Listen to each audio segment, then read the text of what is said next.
আজি মই আপোনালোকক দেখুৱাম এয়াৰটেল ফাইবাৰ ইনষ্টলেশ্যন কেনেকৈ কৰে। এয়া হৈছে ইঞ্জিনিয়াৰ এয়াৰটেল ফাইবাৰৰ। এখেতসকলে এনেধৰণে ইয়াৰ পৰা এয়াৰটেল ফাইবাৰৰ কানেকশ্যন আপোনাৰ ঘৰলৈকে পঠিয়ায়।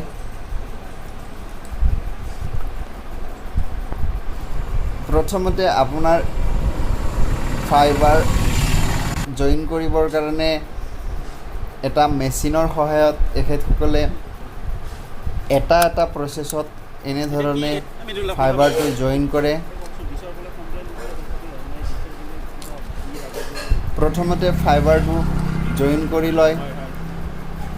কানেক্টৰ লগোৱাৰ কাৰণে ফাইবাৰটো জইন কৰিব লাগে।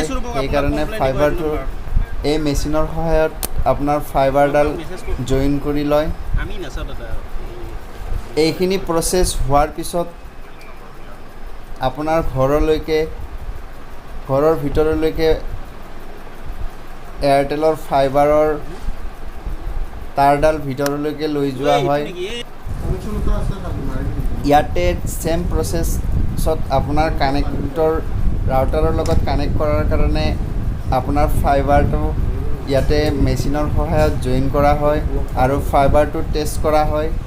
কেনেকৈ টেষ্ট কৰে আপোনালোকে চাই থাকক।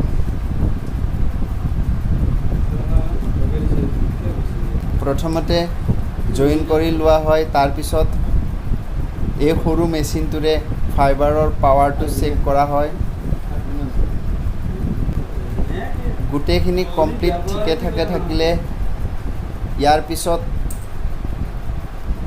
আপোনাৰ ৰাউটাৰত কানেক্ট কৰি দিয়া হয়। ৰাউটাৰত কানেক্ট কৰাৰ পিছত আপোনাৰ এইটো এক্টিভেশ্যন প্ৰচেছত আপোনাৰ এক্টিভ হোৱাৰ লগে লগে আপুনি মোবাইল টিভি আপুনি আনলিমিটেড ইণ্টাৰনেট সেৱা উপলব্ধ কৰিব পাৰে। গতিকে আপোনাৰ ঘৰত এটা ভালদৰে এয়াৰটেলৰ ফাইবাৰ কানেকশ্যন লগাই লওক আৰু এণ্টাৰটেইনমেণ্ট এনজয় কৰক। ভিডিঅ'টো ভাল লাগিলে লাইক কমেণ্ট শ্বেয়াৰ কৰিব। মোৰ চেনেলটো ছাবস্ক্ৰাইব কৰিবলৈ নাপাহৰিব। Thank you. জয় আই অসম।